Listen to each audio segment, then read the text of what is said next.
understanding health in a kind of self-care but modern functional way. So I think the biggest challenge, or one of the challenges we face with our health or pursuit of health, is that we often start from the beginning, and we actually don't know what the beginning is. So therefore, we always come up with solutions that are always missing something from the start, and this is frustrating for all people. So a good thing to know is when we're looking at health, there is no separation from mental, physical, and emotional health. They're all part of one thing. And if we don't take that into consideration when starting out our health pursuit, we're going to find a whole bunch of challenges in the way, and it's going to be very frustrating. It is hard to put all three of these things in unison and know what that's like. However, that is the whole self care thing. So, knowing that, another barrier I find to people pursuing health from the kind of way that we do it now is that we also assume that um, not just our way of thinking now is already healthy in the sense that, we're living in this day and age, and if I just think about the things that are causing me to be unhealthy, then I'll be able to solve for health. It's not quite true because you did not inherit, or you did not just spontaneously have the thought process you have now. It was inherited. Not only was it inherited from your parents and grandparents and that kind of thing, they were influenced from their society.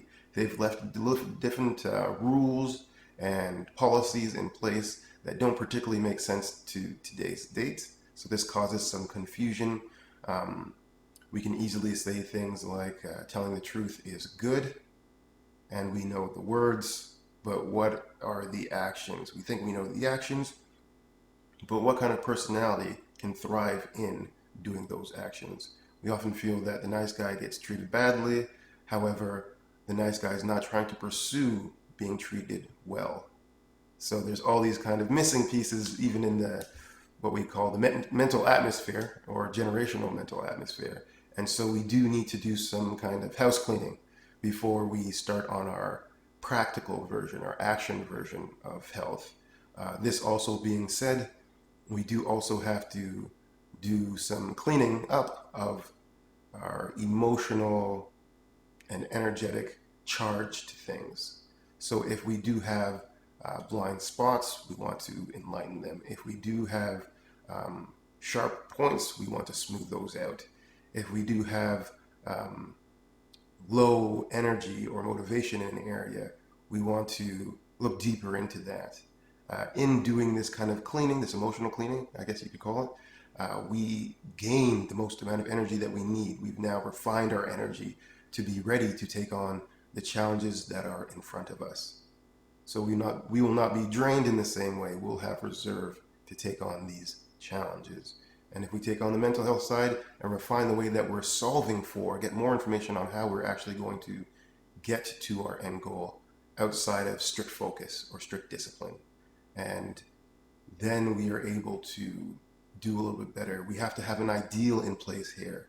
And this ideal allows us to kind of get rid of the things that don't match up with it and refine ourselves, something greater than us, so we don't get stuck in our own minds and our own self, and we can still grow towards that end. That's the benefit of an ideal.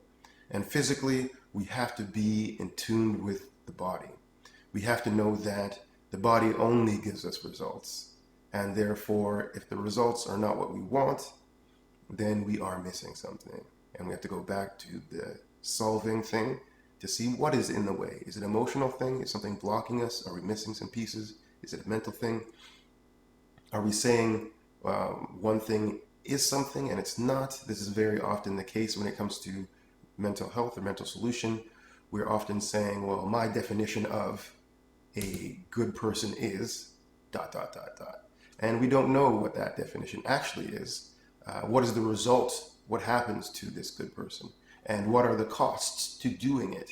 If you are ready to pay the costs, the hard work, the challenges, the frustrations, then the outcome of that is a whole different way of experiencing life. And if we realize that the cost was worth it, it's pretty easy going. If we start to think that it's not, it becomes very challenging to sustain.